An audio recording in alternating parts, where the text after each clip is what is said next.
ఆయన మాట మాట్లాడితే వైరల్, స్టెప్ వేస్తే సెన్సేషన్. ప్రచారం చేసిన, స్పీచ్ ఇచ్చిన ఆయన స్టైలే సెపరేట్. సోషల్ మీడియాలో నిత్యం ట్రెండింగ్ పొలిటీషియన్. చాలా సందర్భాల్లో ఆయన మాటలు అందరినీ ఉత్సాహపరిచిన కొన్ని సందర్భాల్లో మాత్రం అంతకన్నా వైరల్ అవుతూ ఉంటాయి. అలాంటిదే ఇప్పుడు రీసెంట్గా ఆయన కామెంట్ హాట్గా మారింది. ఎంపీ ఎన్నికల వేళ రాష్ట్ర రాజకీయాల్లో రచ్చ రేపుతున్నాయి. ఇంతకీ ఎవరా నేత? ఏమిటా కామెంట్స్ రచ్చ? Was this? పూలమ్మినా పాలమ్మినా ఆయనకే చెల్లింది. ఆయన ఏం మాట్లాడినా అది క్షణాల్లో వైరల్ అవుతుంది. ఆయన కామెంట్స్ని అంతా తెగ ఎంజాయ్ చేస్తుంటారు. అలాంటి ఆ నాయకుడు ఇప్పుడు తన కామెంట్స్తో సొంత పార్టీకి కష్టాలు తెచ్చిపెట్టారా?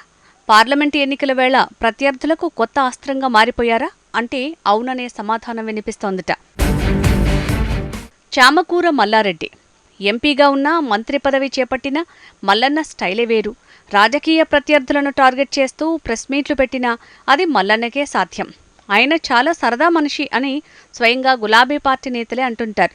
అందుకే మల్లారెడ్డి సరదాలను ఎవరూ సీరియస్గా తీసుకోరు. అలాంటిది మల్లారెడ్డి మాటలు ఇప్పుడు బీఆర్ఎస్కు ఇబ్బందికరంగా మారిపోయాయట. ఇటీవల హైదరాబాద్ మేడ్చల్ పరిధిలోని కండ్లకోయలో కేఎస్ఆర్ ఫంక్షన్ హాల్లో జరిగిన పెళ్లి వేడుకలకు బీజేపీ మల్కాజ్గిరి అభ్యర్థి ఈటెల రాజేందర్ హాజరయ్యారు. అదే పెళ్లికి మల్లన్న వెళ్లారు. అక్కడే ఇద్దరు తారసపడ్డారు. ఇద్దరూ ఒకప్పుడు సహచర మంత్రులు, పరిచయం ఉన్నవాళ్లు కావటంతో ఆప్యాయంగా పలకరించుకున్నారు. ఇంతవరకు బాగానే ఉన్నా అన్నా మల్కాజ్గిరి నుంచి నువ్వే గెలుస్తావు అని కౌగిలించుకుని మాట్లాడటం, మా అన్నతో ఓ ఫోటో తీయండి అనడం అందరికీ ఆశ్చర్యం కలిగించిందట. బీఆర్ఎస్ను వీడి బీజేపీలో చేరిన ఈటెల మొన్నటి అసెంబ్లీ ఎన్నికల్లో పోటీ చేసి ఓడిపోయారు. ఇప్పుడు మల్కాజ్గిరి ఎంపీ అభ్యర్థిగా అదృష్టాన్ని పరీక్షించుకుంటున్నారు. అయితే బీఆర్ఎస్ అభ్యర్థి గెలుపు కోసం పనిచేయాల్సిన మల్లారెడ్డి బీజేపీ అభ్యర్థి ఈటెల రాజేందర్ను గెలుస్తావని అనటం ఏంటని సోషల్ మీడియాలో రచ్చ మొదలైంది. బీఆర్ఎస్ను ఇవే కమెంట్స్ ఇరకాటంలో పడేసిందట.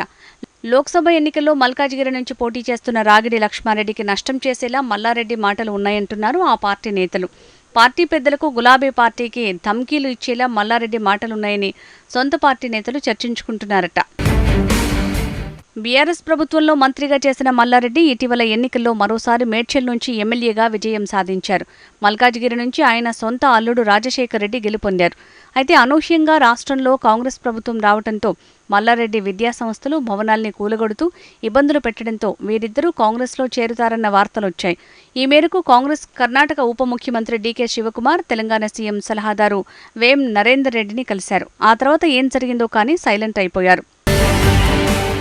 అయితే ఇంత జరిగినా ఆయనపై గులాబీ బాస్ కేసీఆర్ చర్యలు తీసుకోలేదని సీఎం రేవంత్ విమర్శించారు. బీజేపీ, బీఆర్ఎస్ ఒక్కటే అనడానికి మల్లారెడ్డి, ఈటెల సంభాషణే నిదర్శనమన్నారు. బీజేపీతో చీకటి ఒప్పందం లేకపోతే ఎమ్మెల్యే మల్లారెడ్డిపై బీఆర్ఎస్ చర్యలు తీసుకోవాలని డిమాండ్ చేశారు. అయితే మల్లారెడ్డి కామెంట్స్కి BRS working president KTR react అయ్యారు. తన రాజకీయ అనుభవంతోనే ఈటెలపై అలాంటి వ్యాఖ్యలు చేశారని, ఈటెల రాజేందర్ని మునగ చెట్టు ఎక్కించి కింద పడేయాలనేది మల్లారెడ్డి వ్యూహమని అంటున్నారు. ఈ విషయంలో మల్లారెడ్డి తన రాజకీయ అనుభవాన్ని చాటుకున్నారని చెప్పారు. ఆయన మాటల్లో అంతరార్థం తెలియక కొంతమంది ఆగమవుతున్నారని కామెంట్ చేశారు. మొత్తానికి గత కొన్ని రోజులుగా పార్లమెంటు ఎన్నికల్లో బీఆర్ఎస్ తరపున ఉత్సాహంగా ప్రచారం చేస్తున్న మల్లారెడ్డి హఠాత్తుగా పెళ్లిలో ఎదురుపడ్డ బీజేపీ అభ్యర్థి ఈటెల రాజేందర్ గెలుస్తాడని అనటం రచ్చగా మారింది. రాజకీయాలకు అతీతంగా ప్రత్యర్థులను పలకరించడం ఓకే కానీ వారే గెలుస్తారని చెప్పడం ఏంటని బీఆర్ఎస్ శ్రేణులు మండిపడుతున్నాయి. ఇటు కాంగ్రెస్ నుంచి కూడా అదే స్థాయిలో ఎదురుదాడి మొదలైంది. మరి ఈ కామెంట్స్ మల్కాజ్గిరి బీఆర్ఎస్ అభ్యర్థి రాగిడి లక్ష్మారెడ్డి గెలుపుపై ఎలాంటి ప్రభావం చూపుతాయో చూడాలి.